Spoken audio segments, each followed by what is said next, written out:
Good morning, and welcome to the What Inspired Me Today podcast, a podcast created to inspire you to be the very best that you can be. My name is Stephen Matthew, and this is what inspired me today. Good morning, everyone. Thank you so much for joining me on the podcast this morning. It is my immense pleasure and privilege to be able to speak with you this morning, and I wanted to take this opportunity to thank you for listening in, for subscribing, for providing some valuable feedback over this past week.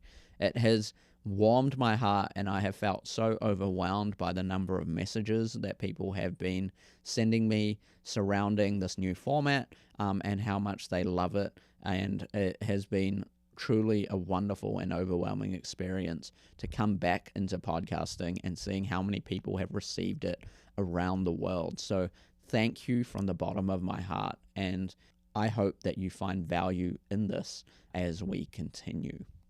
In relation to thankfulness, this week in America, it is the week of Thanksgiving, and I recognize that in the modern day, we now look back on history with a different perspective, and we can recognize that there are some negatives in history, but I do want to acknowledge and appreciate the heart behind and the premise behind the point of Thanksgiving, which is to give thanks. The quote that I wanted to share with you this morning is from a man who is considered the father of positive psychology. His name is Norman Vincent Peale. He says this: "The more you practice the art of thankfulness, the more you have to be thankful for." Let me repeat that. The more you practice the art of thankfulness, the more you have to be thankful for. I really appreciate this quote because what Norman Vincent Peale is saying here is that you have to actually practice the art of thankfulness. As you do so, you will find that you will continue to find more and more things to be thankful for. The key word here is that you have to practice it. It is not something that we just have. We have to develop this heart posture. And it is something that can guide us and help us as we navigate through life. But it is also important to know that gratitude isn't just something to throw on as some sort of toxic positivity to hide ourselves from our negative experiences, but it is something that can develop us into more resilient individuals. According to Robert Emmons, he's one of the leading scientific experts on gratitude. He says this, that gratitude is an affirmation of goodness. When we practice gratitude, we acknowledge the good things in the world and the gifts we've received in our lives. This doesn't mean that life is perfect. It doesn't ignore complaints and burdens and hassles. But when we look at life as a whole, gratitude encourages us to identify some amount of goodness in our life. So, gratitude and thankfulness is a really important thing that can actually affect your life. It can affect your physical health as well as your mental health. As a result of that, it can help us be able to improve our relationships, not just with our romantic partners, but with the people around us, and make us more resilient and compassionate as individuals. It actually has been shown that it increases our generosity with the people around us and our own self-esteem as well.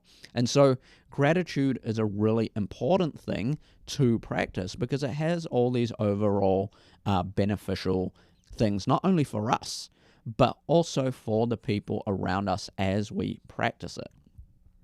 There was a study in 2017 by the University of California, Berkeley, and what they did was they had a number of students who were going to go into counseling. They had like 300 students or so that were going to go into counseling, and so they wanted to see if gratitude would have any actual effects on the brains of the students that practiced it. So what they did was they had 3 different groups of students. In one group of students, they gave a task. They asked them to write things that they were grateful for, like a little journal of things that they were grateful for. This is prior to counseling services. Then there was another group of students that they asked them to write all of the negative experiences and reflect on what they went through. And then a set of students that weren't given any instructions. They only just went through counseling as per normal. What they found out, really interestingly, was that the individuals, the students that practice the art of gratitude, their brains literally, in what's known as their frontal cortex. This is the front part of our brain that does all of our thinking and decision making.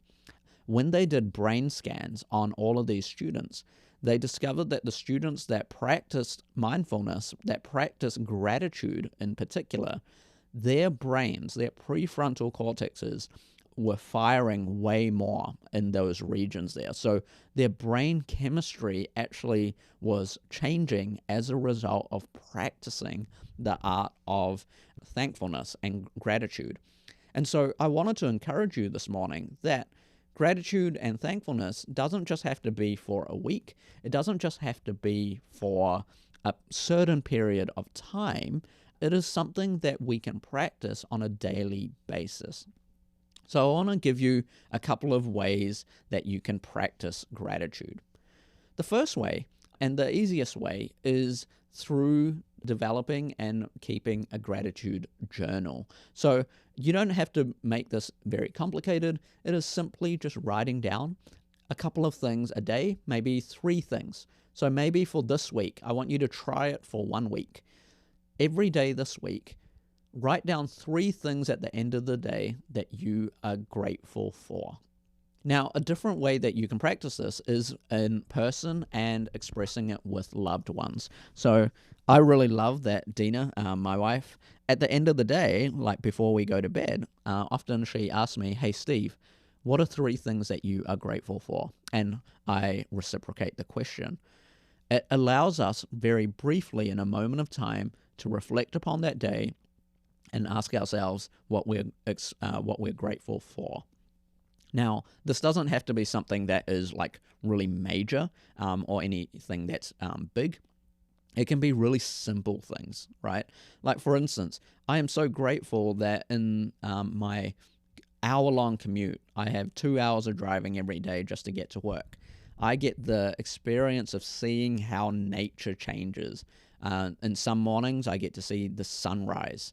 In some evenings, I'm coming back. Now that it's winter, I don't get that, but I get to see the sunset. I'm so grateful for that opportunity.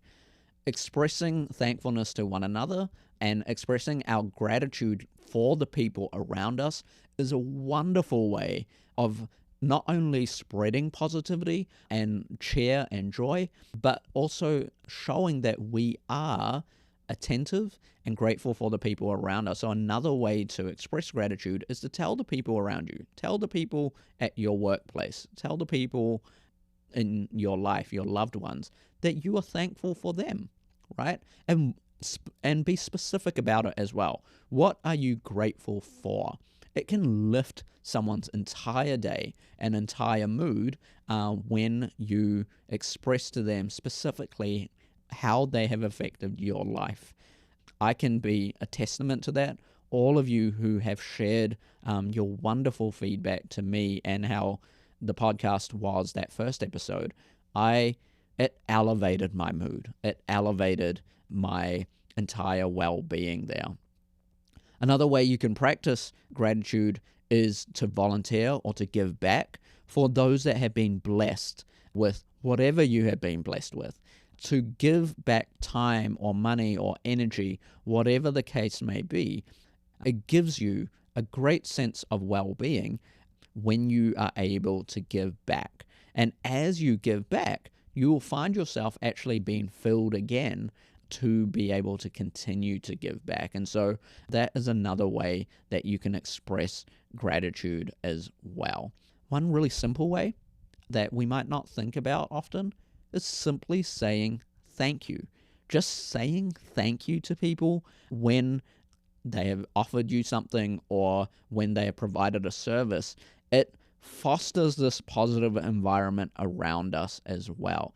Even just sending a thank you text to someone out of the blue, right? I often find myself sending random texts to my friends and my loved ones, and I go, hey, I'm so grateful for you, so thankful for you. That can be another way to foster that sense of thankfulness as well. The other final way is to actually reflect on sometimes, and it sounds weird, but reflecting on the challenges that you have faced in life. As you reflect on the challenges that you have faced in life, you will now retroactively be able to see how far you have come. And that will provide you a sense of gratitude and thankfulness because, yes, life is difficult. And we all know this, right? Life can be tough. But as you go through life and you go through those challenges, you come out the other side and you might have learned a brand new lesson. You might have learned something new, or you might have grown as a person. That is something to be commended. And it's not about reflecting and wallowing in sadness about what's happened in the past, but more so looking at it from a new frame of mind, thinking about how far you have come. I like that Dr. Seuss quote, right? Oh, the places you'll go, right? Looking at the future, knowing how far you've come from the past, right? And so I wanted to encourage you in that way. In this week, take time every day to reflect on something that you are thankful for. With that said, have a great week.